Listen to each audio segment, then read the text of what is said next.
নমস্কার, আমি টিয়া। আমার নতুন একটা ব্লগে স্বাগত বন্ধুরা। কেমন আছো? আশা করি ভালো আছো। আমি চলে এসেছি কোথায় বলো তো? আমি পঁচিশ স্টেট ব্যাংকে এসেছি। তাই একটু ব্যাংকে কাজ ছিল, তাই এসেছি। ব্যাংকে কাজকর্ম কমপ্লিট করে তারপর আমার কিছু পয়সা দরকার, তাই জন্য আমি চলে এসেছি। দেখো এটিএমের ভিতরে দেখো আমার যে মাস্টারমশাই চলে এসছে, সে কি টিপে টিপে যাচ্ছে। বলছে বাইরেটা এত গরম, আর এটিএমের ভিতরটা কি ঠান্ডা, এসি চলছে। দেখো দাঁড়াও, তোমাদেরকে এসিটা দেখিয়ে দিচ্ছি, দাঁড়াও। এই যে দেখো এটিএমে, আর এখানে বিভিন্ন রকমের অ্যাড দিচ্ছে, এমন ক্যাটলগগুলো মারানো আছে। আর এই যে আমার মাস্টার, দেখো মাস্টার চলে এসছে আগে আগে। বলছে মা আমাকে আজকে ক্যামেরায় সামনে দেখো। এই যে দেখো 25 এসবিআই ব্যাংকে গেছিলাম, তাই তোমাদেরকে একটু শেয়ার করলাম। আর দেখো এসবিআই ব্যাংকের ভিতরে কত এসি চলছে, ঠান্ডা ঠান্ডা কুল সাইজ একটু অনুভব করে নিলাম, ঠান্ডা ঠান্ডা কুল।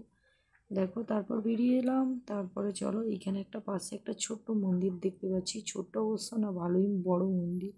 তারপর কয়েকদিন পর তো রাস পূর্ণিমা, অবশ্যই তোমাদেরকে শেয়ার করব, অবশ্যই আসবো, বছরের একটা দিন, আর আসতে তো হবে। তাই দেখো আমি একটু মন্দিরে উঠে চলে যাচ্ছি। আমি যে বাবা একটু ভিডিও করে দিত, একটু ক্যামেরা করতো। এটা অনেক দিনের পুরনো মন্দির গাইস। দেখো মানে জানি না আমাদের জন্ম হয়েছিল কিনা তখন। আমার মা মানে কি আমার আমার মার দাদু মানে মার বাবা গল্প করতো আমাদের, যে তার বাবা এই পচের করে তখন প্রহরীদের সঙ্গে কাজ করতো। আহ, আমাদের তখন তো জন্ম তো দূরের কথা, আমার যে মার বাবার দাদু, মানে তোমরা ভেবে রাখো, তার বাবা দাদু এই পচের পরে এই রাজারা আমলে এইসব জায়গায় কাজ করতো।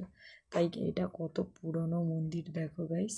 তাই তোমাদেরকে চারদিকে ঘোরাচ্ছি। কিন্তু এই মন্দিরটা হলো, এখানে শীতলা গণেশ আর একজন কী ঠাকুর আছে, আমি কিন্তু চিনতে পারছি না, বুঝতেও পারছি না। তাই তোমরা হয়তো থাম্বনেল আর এ দেখে দেখো, এগুলো সোনার পরানো আছে গাইস। আজকে পূর্ণিমা, রাস পূর্ণিমা দেখো, তাই গেট সব খুলে দিয়েছে। নিত্য পুজো প্রতিদিন অবশ্যই হয়, তাও তোমাদেরকে গেট খোলা নেই, মানে এমনি ঠাকুরের পাশে যে ছোট্ট একটা গেট আছে, ওইটা খুলে দিয়েছে। আর এইগুলো সব বাইরে থেকে তালা মারানো আছে। দেখো ঠাকুরটা, এই বাবা কি সুন্দর! দেখো এগুলো সব সোনার, তখনকার দিনে সব কিছু সোনায় মাকে মোড়ানো আছে, পুরো সোনায় মোড়ানো আছে।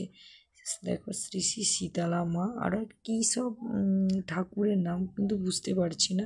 নেক্সট ব্লগে অবশ্যই তোমাদের দেখাবো। টাটা।